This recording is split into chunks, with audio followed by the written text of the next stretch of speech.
Sampurasun, Assalamualaikum warahmatullahi wabarakatuh. Apa kabar sahabat-sahabat di rumah? Semoga dalam keadaan sehat dan bahagia selalu. Jumpa lagi dengan saya Feni Rama Official atau Feni Rama Yulita dengan bersama Habib Muhammad Noval Syami Alatas. Bisa dipanggil Habib Syami aja, gitu Bib, disingkat ya. Oke. Hari ini Habib akan membawakan lagi kisah perjalanan Habib selama mengruqyah. Jadi banyak banget perjalanan yang menurut saya menarik yang bisa kita bagi cerita untuk sahabat-sahabat di rumah, dan notnya ambil baiknya, buang sisi jeleknya. Itu jadi notnya dari saya ya. Sebelum saya lanjutin ceritanya, jangan lupa di like, subscribe, share, komen, sebanyak-banyaknya di share. Oke, langsung aja kita tanya sama Habib, kayak apa sih perjalanan Habib dalam mengruqyah teman-teman di luar sana. Jadi banyak sih teh. Saya sehat ya. Sehat. Oh, alhamdulillah sehat. Tapi itu dia Bib, capek ya, karena mungkin sering pergi-pergi kan sekarang, keluar-keluar kota gitu ya, jadi fokusnya agak-agak harus terbagi gitu, buat YouTube juga, terus buat pekerjaan di luar juga. Alhamdulillah, yang penting lancar. Amin, lancar semua berkat doa Habib juga. Habib sehat nggak? Sehat, alhamdulillah. Cuman sedikit sakit gigi ini, gusinya bengkak. Jadi suaranya nggak mungkin terlalu besar ya. Diusahakan dong. Sakit banget. Mungkin Habib kebanyakan makan permen kayaknya. Bisa jadi. Jadi gimana ceritanya, di mana? Di Jakarta kah, di Bogor kah, atau di mana? ada banyak sih sebenarnya, menarik semua. Yang kemarin juga itu bagian di Subang, terus di mana. Ini ada dua sih sebenarnya, ada yang di Bekasi, ada yang di Bandung. Ini ada dua nih. Di Bekasi dulu deh. Yang di Bekasi. Nah, kalau di Bekasi itu berapa tahun yang lalu ya, sekitar 11 atau 12 tahun yang lalu, atau 13 tahun yang lalu lah, awal saya ke Bogor. Terus saya bikin satu komunitas motor, dan di situ disebut namanya BGH. Oke. Bikers Ghost Hunter. Gitu. Habib ternyata punya anak motor juga. Jadi satu komunitas ini ada 12 orang, setiap orang ini punya kelebihan masing-masing. Oh, gitu. Dan beberapa dengan suku yang berbeda dan agama yang berbeda. Jadi ya Bhinneka Tunggal Ika sebenarnya. Ada yang Protestan, ada yang Katolik, ada yang Islam, ada yang Buddha juga, ada yang Kejawen juga atau Sunda Wiwitan. Itu ada semua lah. Semua dengan berbagai kultur di situ kita nyatu. Nah, suatu saat kita lagi touring, lagi ibarat kata kalau kopsan lah, kopi santai ibarat kata, ke Jakarta. Pertama ke Jakarta, ketemu biker di sana. Kita ngobrol, kita kopdar, kita ngopi-ngopi, ngerokok-ngerokok di sana. Tiba-tiba ada yang minta tolong. Dulu saya belum buka bahwa diri saya Habib, belum. Masih ya biasalah anak motor kan, panggil bang, ada yang bisa ngobatin nggak nih? Ngobatin apaan? Dia bilang gitu. Ada yang bisa ngobatin apa? Dia nih ada saudara aneh, nggak bisa ngomong. Umur berapa emang? Udah tua kali? Dia bilang gitu. Enggak, masih umur 40-an lah, 45 atau 48 gitu. Ya udah tua lah, lumayan umur 48 mah. Cuman kan masih kalau hitungan fisik kan masih segar juga kan, 48. Itu nggak bisa ngomong, nggak mau nyebut bismillah atau asma Allah tuh nggak mau gitu. Loh, emang kenapa? Ya nanti abang sana aja lah, bilang gitu. Nah, ada satu teman kita yang memang dia juga punya keahlian khusus, tiba-tiba nyeplos, ini Habib aja nih gitu. Oke. Dia bilang, oh antum Habib? Dia bilang, iya emang ada keturunan Habib Alatas, dia bilang gitu kan, asli Pekalongan. Oh yaudah Bib, tolongin dah. Akhirnya kita berangkatlah pertama itu ke Jatibening. Oke. Naik motor tuh saat itu langsung 12 orang nih, 12 orang di Jatibening. Pertama belum ke tempat pasien tersebut gitu loh, masih di tempat yang tadi minta tolong dulu nih keluarganya. Gitu, nyampe sana ternyata keluarga ini juga punya masalah. Ada yang main-main begitulah, ibarat kata ibunya ini dulunya biduan yang nyanyi-nyanyi dangdut itu loh di panggung-panggung. Oh, jadi masih antar kampung kali ya, Antar kampung. Oke. Udah, ternyata dulunya pernah pakai susuk-susuk yang seperti itu. Ya nggak tahu lah untuk apa gitu kan. Udah minta bantuan dulu tuh di ruqyah. Ya udah kita ruqyah di situ dulu. Pas di ruqyah, nah, itu 12 orang itu punya keahlian masing-masing. Yang satu ahlinya dia dengan ngurut, dia mau bisa ngeluarin apa namanya benda atau susuk. Terus yang satu wiridnya bagus gitu loh, baca Qurannya bagus. Yang satu memang punya keahlian ini, akhirnya dibagi tuh. Kita bagi, ada yang di atas sama ada yang di bawah. Udah kita ruqyah. Nah, awal yang satu ini yang bisa ngurut ini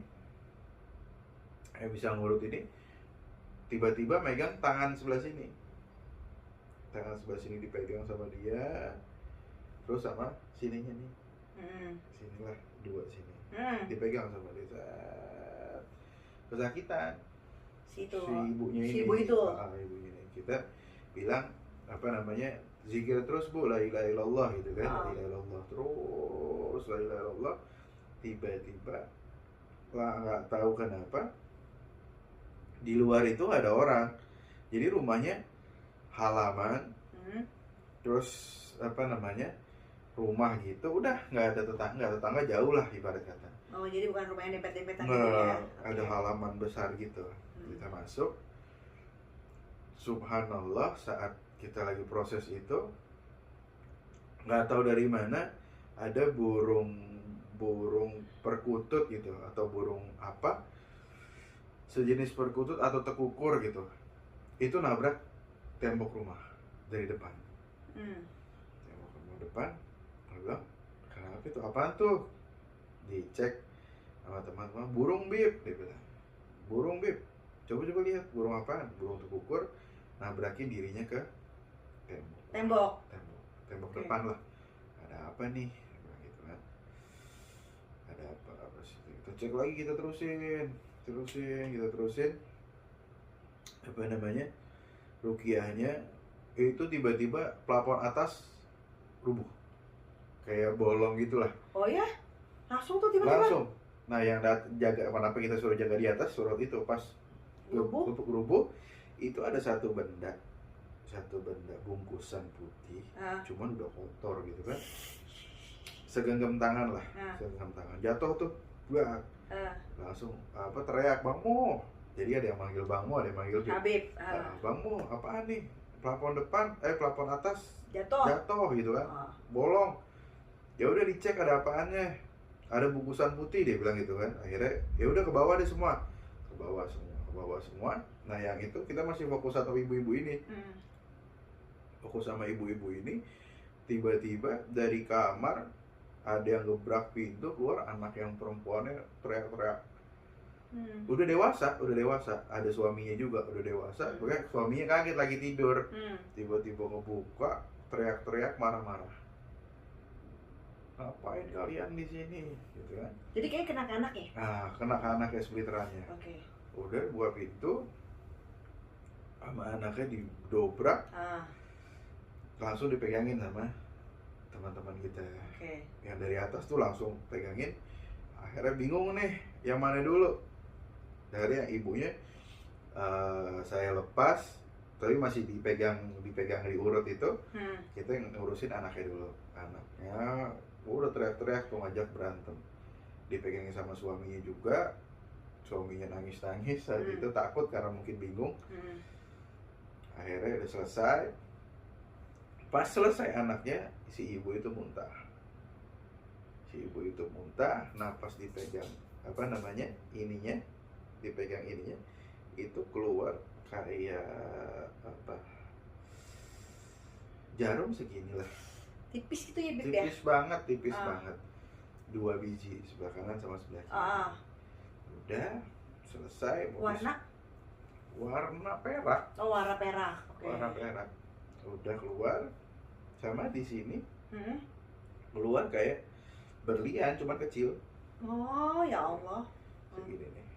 Susuk berlian lah dia bilang. Dia ngaku dia pakai susuk berlian sama susuk emas putih gitu loh. Oh gitu. Dia ngaku. Akhirnya ya udah nih dibuang ya. Ah. Ya udah dibuang. Nah pas kan masih ada bungkusan putih jatuh dari plafon itu Ah. kan. Coba buka. Kita Apa buka tuh? di luar. Terus dibuka. Eng. Pas dibuka tiba-tiba kayak apa namanya boneka. Boneka. Kayak boneka apa namanya, boneka kecil lah, boneka anak kecil tuh. Ih, cewek cowok? Cewek, boneka anak kecil itu. Akhirnya mungkin buat rumah ya, bisa jadi buat rumah jin tersebut gitu. Ya udah kita buang dulu ke kali, habis buang ke kali kita datang ke situ. Udah tuh mulai terima kasih Bib ya. Udah lega dia lah, udah dia mau tobat ini. Nah baru kita mau keluar karena masih ada satu lagi nih yang emang utamanya kan yang dimintain tolong. Oh, jadi yang utama nih malah bukan si ibu ini. Bukan, karena kita kan ke tempat yang minta tolong dulu, ke rumahnya. Nah saudaranya kan yang sakit awalnya dia bilang, yang apa namanya nggak bisa ngomong itu. Pas di situ dia minta tolong buat ibunya karena emang mau tobat. Walah, tak kira nih yang utama Gitu. karena ini udah serem menurut aku ya. Udah tuh kita siap-siap, kita disubuhin lah, ibarat kata makan dulu apa. Cuman anehnya pas baru mau jalan itu satu motor nyala sendiri. Motor. Tiba-tiba nyala sendiri, nggak ada orang, nggak ada apa. Lampunya nyala, padahal kuncinya masih dipegang masing-masing. Oke. Itu lampunya tiba-tiba nyala, mesinnya tiba-tiba nyala, tapi masih keadaan off. Oke. Kaget semua nih kita. Kaget semua. Terus yang satunya towanya bunyi sendiri. Kan emang anak motor ada yang pakai towa gitu kan. Towanya bunyi sendiri. Waduh, langsung diambil. Awalnya nggak bisa dimatiin. Udah di on.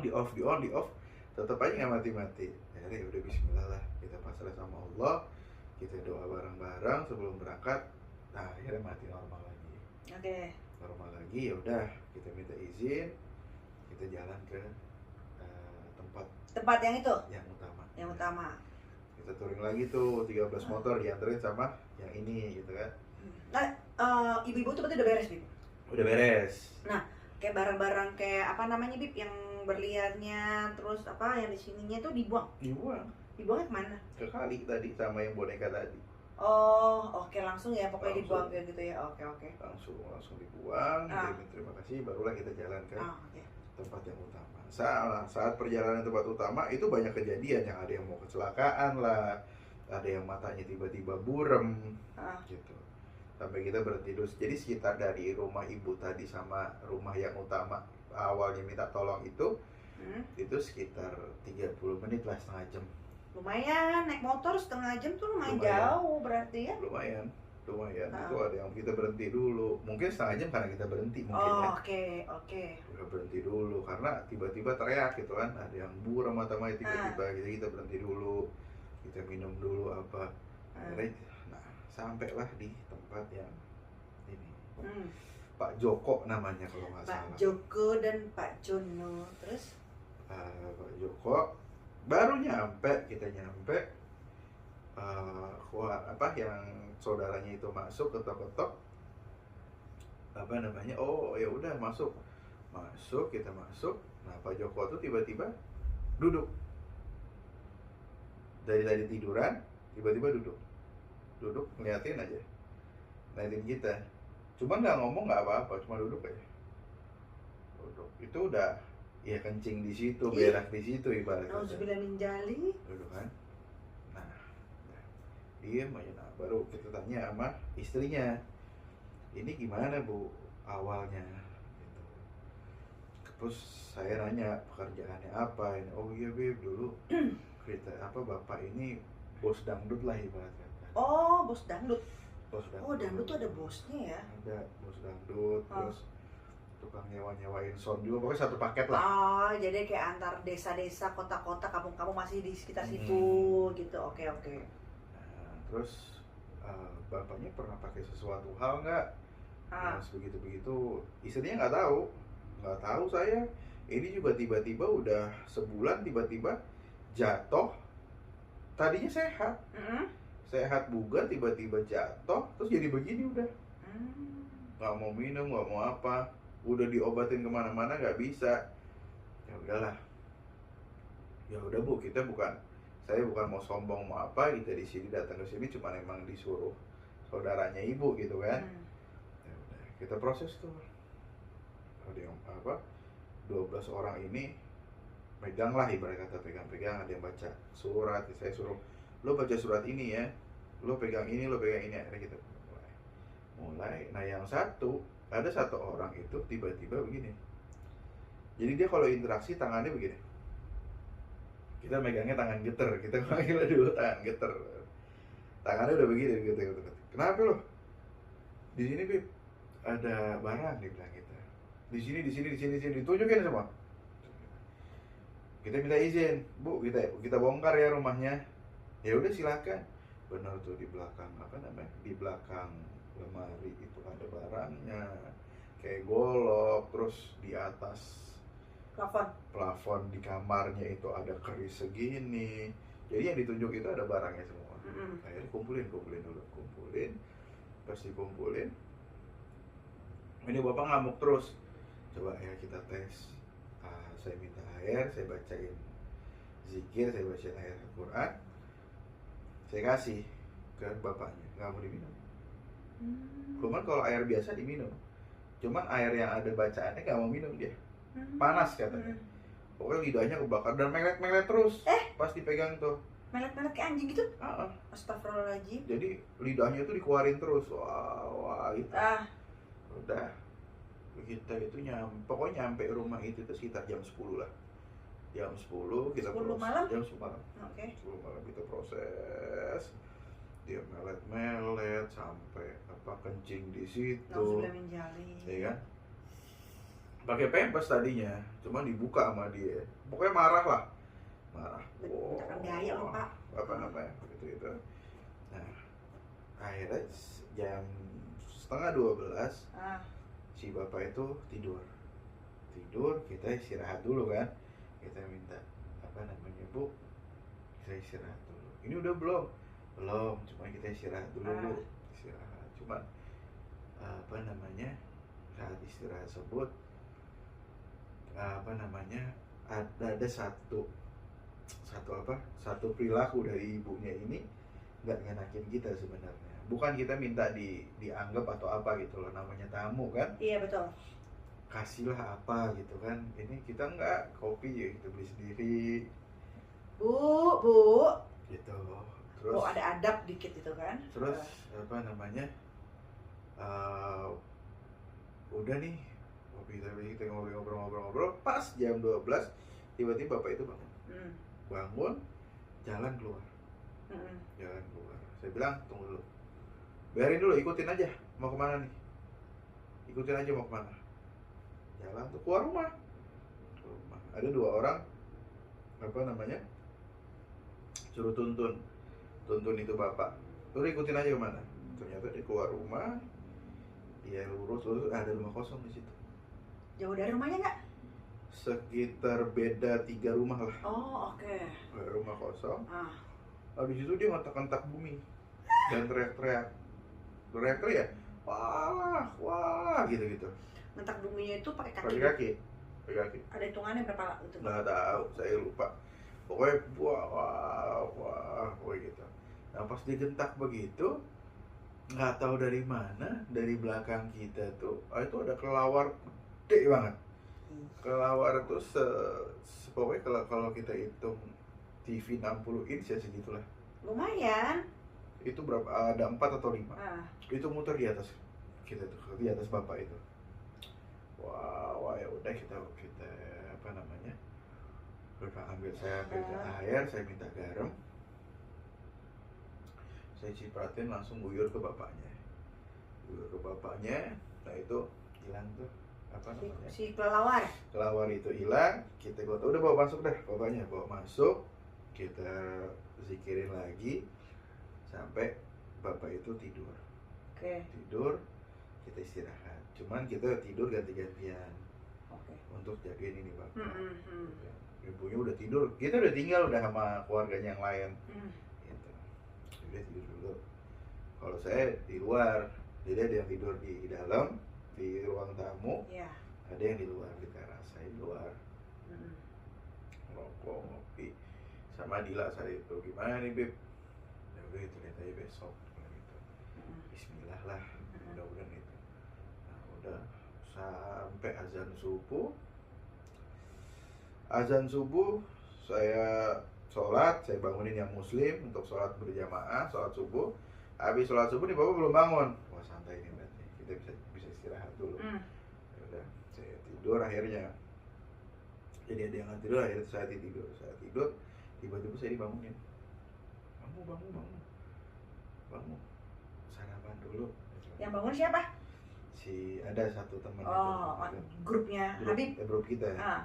Ya, bangun. Apa? Bangun. Ada apaan? Saya kira ini bapak berulah lagi gitu kan. Dia bilang sarapan dulu. Cuman, nah itulah salah satu yang nggak ngenakin kita semua juga. Jadi saat sarapan itu cuma dikasih nasi. Bukan kita yang milih-milih, enggak. Bukan saya bilang begini. Oh ini orang enggak. Apa ya namanya mau hormati tamu kan harus perlu kan. Iyalah ada etika. Apalagi kita juga ngebantu sebisa kita gitu loh. Kita capek juga. Itu cuma dikasih nasi sama telur ceplok yang udah dari kulkas. Wah Bu. Jadi dia itu apa namanya, semalam itu goreng telur ditaruh kulkas. Jadi itu buat kita nanti pagi. Itu nggak diangetin lagi.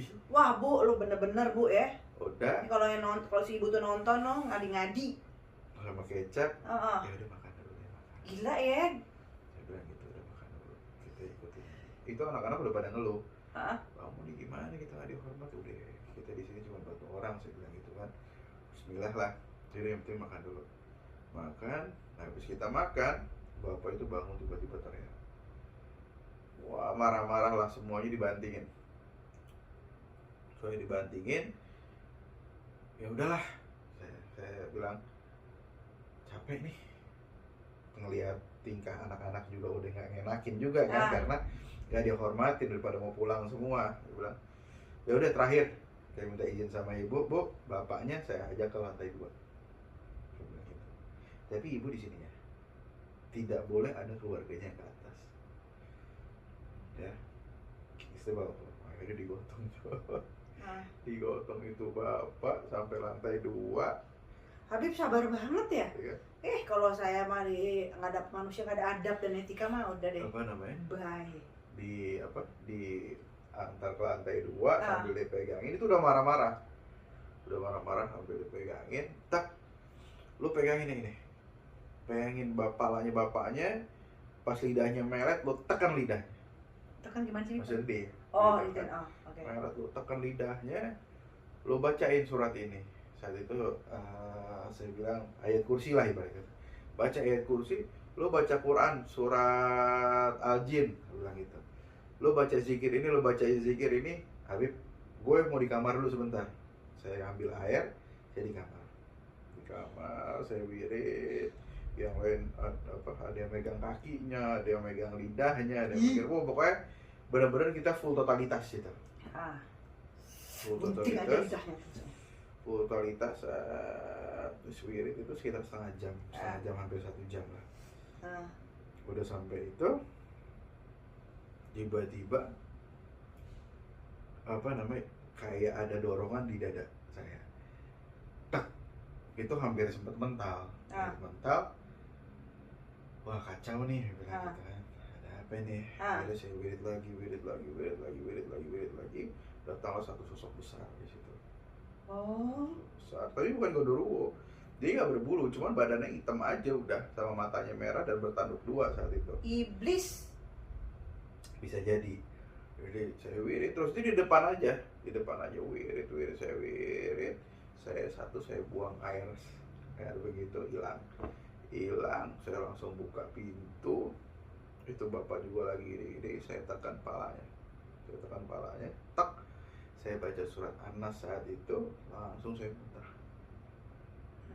muntah darah, saya muntah darah, keluar, saya tekan lagi nih bapak, saya muntah lagi sampai 3 kali itu muntah darah. Nah tiba-tiba nih bapak, saya bilang cekokin airnya, air yang tadi habis wirid itu dicekokin sama anak yang megang lidahnya itu, udah. Nah tiba-tiba ada satu bapak saudaranya dia yang datang karena dipanggil istrinya naik ke atas, kan kita bilang tadi jangan ada yang naik ke atas, akhirnya naik ke atas. Nah untungnya pas dia naik ke atas, ini bapak nyebut istighfar. Lalu naik ke atas, tiba-tiba ini bapak bilang astagfirullahaladzim, tolong saya, astagfirullahaladzim, alhamdulillah gitu. Tadinya nggak mau tuh guys, lidahnya tuh kayak beku, kaku gitu. Nggak bisa ngomong, nggak bisa istighfar, ya lafaz-lafaz Allah nggak bisa lah. Astagfirullahaladzim, terus. Nah ini bapak ini yang keluarganya tadi, adiknya atau kakaknya gitu, baik, pas dengar begitu nangis nih. Nangis. Bapak di bawah dulu, ya enggak, saya mau lihat ini udah bisa istighfar. Iya bapak di bawah dulu, kita mau fokus dulu. Udah kita pindah ke lu loh pak. Bawah. Terus itu istighfar itu ini. Saya pegang lagi palanya. Udah, dan gitu dia bisa ngajak ngomong. Udah pak, udah tenang. Udah, akhirnya sudah kita bawa lagi. Kita bawa lagi, dia duduk. Jadi bisa tuh ke kamar mandi untuk buang air kecil. Udah seperti biasa lah, normal. Kamar mandi, balik duduk, minta minum. Saya tes. Kita baca ini air doanya. Cuma kasih diminum, mau tuh. Beda sama yang tadi. Awalnya kan nggak mau, dilempar. Itu nih mau. Wah, alhamdulillah itu ibunya istrinya nangis lah apa. Udah, nah kita mau pulang, cuman tiba-tiba ada satu bisikan, tolong satu lagi rumahnya ngajiin lah ibarat kata. Ngajiin bareng-bareng. Oh ya udah, saya ngomong sama ibunya, Bu, ini rumah harus di ngajiin lah ibarat kata, bikin acara ngaji lah, baca ratib atau baca maulid atau zikir bareng gitu kan. Bagaimana ibu? Oh ya udah nanti Beb ya, nanti aja ya, kata bilang gitu. Ya nanti aja bang ya, anak-anak ya udah. Kita daripada yang namanya kita udah merasa nggak dihargai juga, yang penting urusan kita udah selesai, kita pulang. Pulang nggak langsung pulang. Kita ke rumah yang ibu yang semalam itu, ibu yang apa namanya, yang biduan itu. Kita di situ ditanya, gimana Beb? Selesai sih, alhamdulillah, cuman ya kita ngomong lah keadaannya begini. Oh emang begitu Bu adanya, katanya. Oh ya pantas, bilang gitu kan. Ya udah makan dulu di sini, kita istirahat dulu di situ sampai sore. Cuman saya pesan, ibu itu bilangin saudaranya rumahnya harus ngajiin, kalau enggak dia nanti balik lagi, dia bilang gitu. Ada sesuatu hal yang nggak baik, jadi nanti balikin. Nah itu kita pulang. Nah itu 1 minggu itu saya WA, itu gimana ngajiin? Belum mau Beb, belum ada kabar. Tanya lagi. Sampai 1 minggu, sampai 7 hari. Udah saya diemin. Terserah dia mau di ngajiin kayak mau nggak apa, ya terserah dia. Cuman ya jangan nyesel, dia bilang gitu, kalau ada sesuatu hal yang apa gitu kan. Tiba-tiba nggak lama, seminggu ke depannya dikabarin bahwa orang itu mati. Pokoknya itu mati, dan matinya pas matinya itu muntah dan paku segini nih, ada 4 biji. Segini pakuknya. Muntah paku, udah mati deh. Tiba-tiba mati. Nah lidahnya kayak gitu emang mungkin dia masang kali ya Beb? Emang masang. Jadi masang susuk di bibir sama di lidah. Itu laki. Ngapain lu Pak masang susuk di lidah sama di bibir? Saya kira mah yang biduan pasang di susuk di lidah ini gitu kan. Ini laki-laki. Ya Allah. Itu. Ngapain lagi? Udah. Nah, maksudnya apa sih Beb? Si bapak itu masang susuk di lidah sama di bibir? Nggak tahu. Kita nggak ngomong. Dia jualan. Dia nggak ngomong. Ya mungkin untuk biar ngomongnya enak kali, promosiin dangdutnya dia kan. Kan yang Bisa nyanyi jadi. bukan dia ya, Bib? Ya kan yang marketingnya dia juga. Innalillahi, Pak lo penyanyi bukan, pidatowers bukan. Nah itu satu pelajaran buat kita bahwa ya kalau mau ditutasin benar. Oke, bersihin, jangan nanggung-nanggung. Jangan nanggung-nanggung.